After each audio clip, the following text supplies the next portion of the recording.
The night Ethan Miller packed his life into a single backpack, the city didn't notice. Cars still rushed past. Neon signs still flickered. Somewhere, people laughed over late-night coffee. But inside Ethan, something had gone quiet, like a dream finally admitting it was broken. At 29, he stood on the cracked sidewalk outside the apartment he could no longer afford, holding a folded rejection letter in his pocket. "We regret to inform you." He had read that line so many times it felt etched into his chest. Once, Ethan believed talent and hard work were enough. He believed that if he stayed honest, stayed patient, life would eventually meet him halfway. But that belief had worn thin over the years, after his father's sudden death, after his mother's long illness, after the startup he poured 5 relentless years into collapsed almost overnight. Rain began to fall, light at first, then heavier. Ethan didn't move. He let it soak his jacket, his hair, his face, anything to distract from the pressure building behind his ribs. He wasn't homeless yet. He wasn't hopeless either. But he was standing at the edge of something ending, and he could feel it. As he slung the backpack over his shoulder and took his first step away, a thought followed him like a whisper. If this is rock bottom, then what comes next? That unanswered question would silently begin to change everything. Ethan Miller moved back into his childhood home on a Tuesday morning, the kind of detail that stayed with him because everything else felt unreal. The house stood at the end of a quiet suburban street, paint peeling at the corners, the front porch sagging slightly as if tired of holding memories. His mother, Karen, tried to hide her relief behind forced cheerfulness. She made coffee too strong and eggs too soft, pretending this was just a temporary visit, not a quiet retreat. Ethan played along. They both did. Some truths were easier to postpone. Days began to fall into a dull rhythm. Ethan woke early out of habit, even though there was nowhere urgent to be. He sat at the small kitchen table with his laptop, scrolling through job listings that blurred together, entry-level, 5 years required competitive environment. He sent resumes into the void, adjusting phrases, rewriting cover letters, wondering when his experience stopped mattering. Afternoons were for small tasks. Fixing a loose cabinet hinge, mowing the lawn, driving his mother to medical appointments and waiting silently in plastic chairs that smelled faintly of disinfectant and worry. Evenings passed quietly, the television murmuring in the background while Ethan stared at his phone, avoiding messages from former coworkers who had landed on their feet. The hardest moments came at night. Lying in his old bedroom, surrounded by trophies from high school debate and framed certificates that once promised a future, Ethan felt the weight of comparison. Social media showed friends buying homes, announcing promotions, smiling beside captions about grinding and blessings. He shut the apps down, but the images lingered. He wasn't lazy. He wasn't careless. So why did it feel like he had failed? Sometimes, while washing dishes or folding laundry, Ethan caught himself replaying the past. Late nights at the startup, skipped holidays, the thrill of believing he was building something meaningful. He remembered the day it all ended, the sudden investor pullout, the rushed meeting, the hollow silence after everyone logged off. Life hadn't exploded. It had simply stalled. Still, beneath the exhaustion and quiet shame, something remained. A restlessness. A sense that this wasn't the end of his story, just a chapter he hadn't learned how to read yet. Ethan didn't know it then, but routine was about to be interrupted. And comfort, fragile as it was, would soon be tested. The call came on a Thursday afternoon, just as Ethan was tightening the loose screw on the back porch railing. His phone vibrated in his pocket, the screen lighting up with a number he didn't recognize. For a moment, he considered letting it ring. Unknown numbers had learned how to disappoint him. He answered anyway. "Mr. Miller, this is Valley Health Insurance. We're calling regarding an outstanding balance." Ethan leaned against the railing, the screwdriver slipping slightly in his hand. He already knew what this was about. His mother's treatments, the paperwork that never seemed complete, the coverage that somehow never covered enough. The woman's voice was polite, rehearsed. The numbers she read were not. By the time the call ended, Ethan was staring at the yard without seeing it. The amount due was more than he had in his savings, more than he could borrow without asking questions he wasn't ready to answer. That evening, Karen noticed the change immediately. Mothers always did. "You're quiet," she said gently, stirring soup at the stove. "Did you hear back from a job?" Ethan hesitated. He hated the idea of becoming another weight she carried, but the truth pressed forward. "They called about the bills," he said. "Insurance won't cover all of it." The spoon paused mid-air. Karen's shoulders stiffened for a second before she forced them to relax. "We'll figure it out," she said, too quickly, too softly. But they both knew figure it out was code for worry silently. That night sleep refused to come. Ethan stared at the ceiling, counting the cracks like constellations. Pride fought practicality inside him. He could ask for help from relatives, old friends, and former colleagues, but every option came with a cost that felt heavier than money. By morning, he had made a decision. Ethan took the first job that said yes. It wasn't in his field. It wasn't impressive. It was a warehouse position. Early mornings, long hours, physical exhaustion. The supervisor barely glanced at his resume before handing him a vest and pointing to a conveyor belt. The first day nearly broke him. His back screamed. His hands blistered.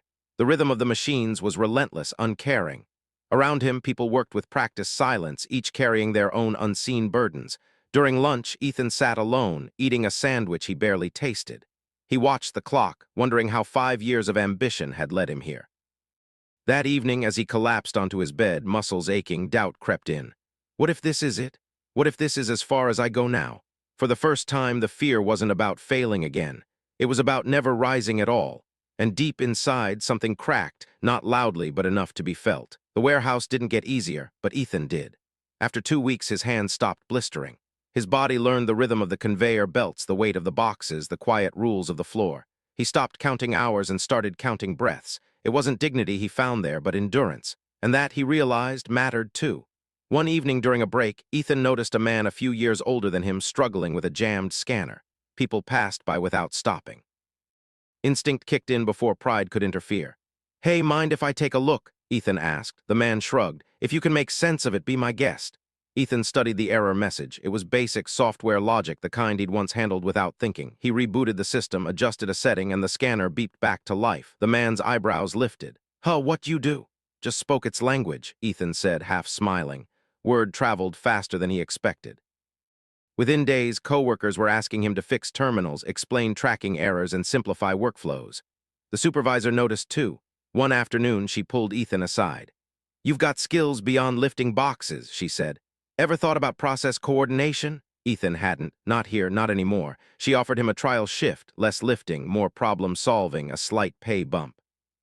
It wasn't glamorous, but when Ethan checked his bank account that night, the numbers no longer made his stomach drop. For the first time in months, he paid a medical bill without panic. At home, Karen noticed something else. "You're standing straighter," she said one evening, handing him a mug of tea. Ethan laughed softly. "Must be all the boxes." But he knew it wasn't that. Late at night, after everyone slept, Ethan opened his old laptop, not to job boards, but to ideas. He began sketching systems, improving logistics flows, and writing notes the way he used to when building his startup. No pressure, no expectations, just curiosity. The past still hurts. The future was still uncertain.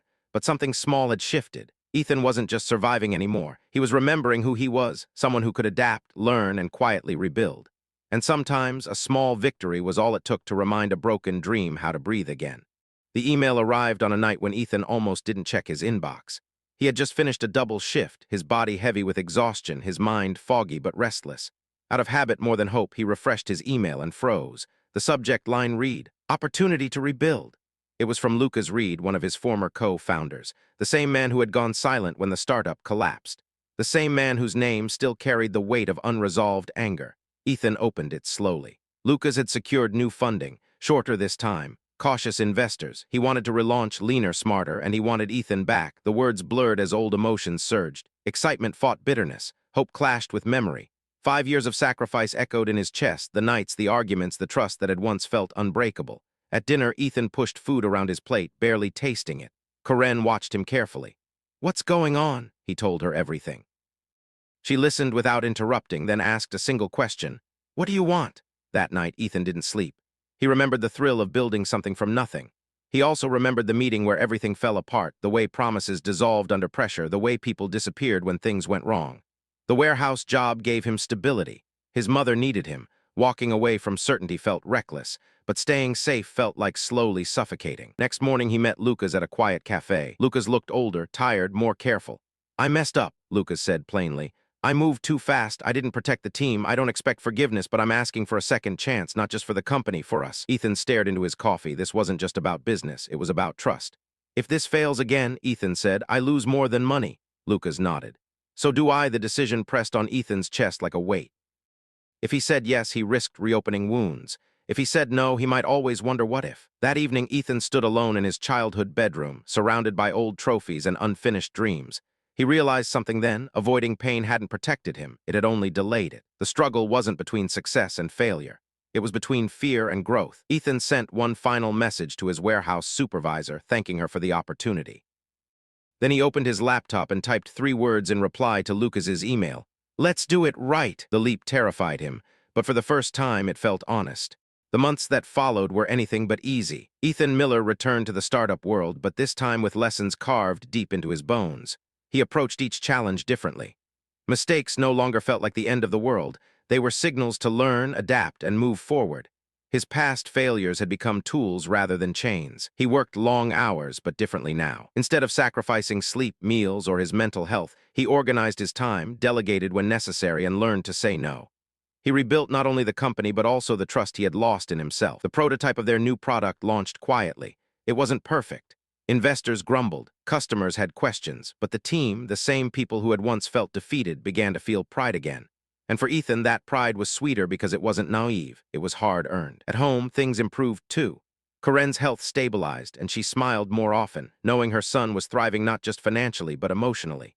Ethan began to understand that success wasn't only measured in revenue or recognition. It was in balance, in resilience, in the ability to face adversity without losing yourself. One evening, while reviewing the day's reports, Ethan paused. His eyes wandered to a small frame on his desk, a photo of his father, smiling proudly at a high school graduation. Ethan realized he wasn't the same young man who had packed a backpack in the rain months ago. The fear that had once consumed him had transformed into determination. The despair that had once paralyzed him had taught him patience. He smiled faintly and whispered to himself, "I can do this." It wasn't arrogance. It wasn't bravado. It was quiet confidence, the kind that comes only when you've stared at the bottom and found a reason to climb. Ethan had faced failure, fear, and uncertainty.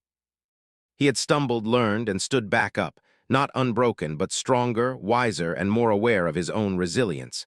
And in that growth, he discovered a truth he had almost forgotten. Life didn't demand perfection.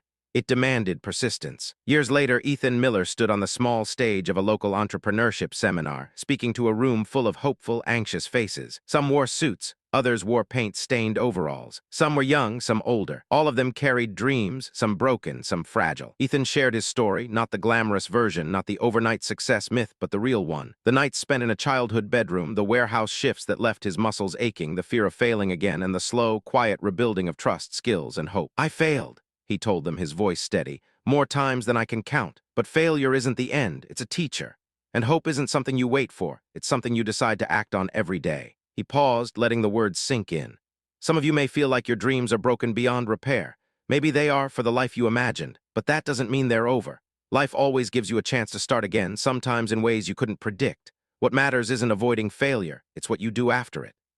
After the seminar, as Ethan walked home through the evening streets, he thought of the rain-soaked night months ago when he had first asked himself if this is rock bottom. Then what comes next? He smiled, realizing he finally had an answer. "What comes next," he whispered, "is everything I choose to make of it." And in that choice, Ethan found the quiet, unshakable truth that had eluded him for so long. Hope is not a distant dream. It is born from the courage to rise after every fall.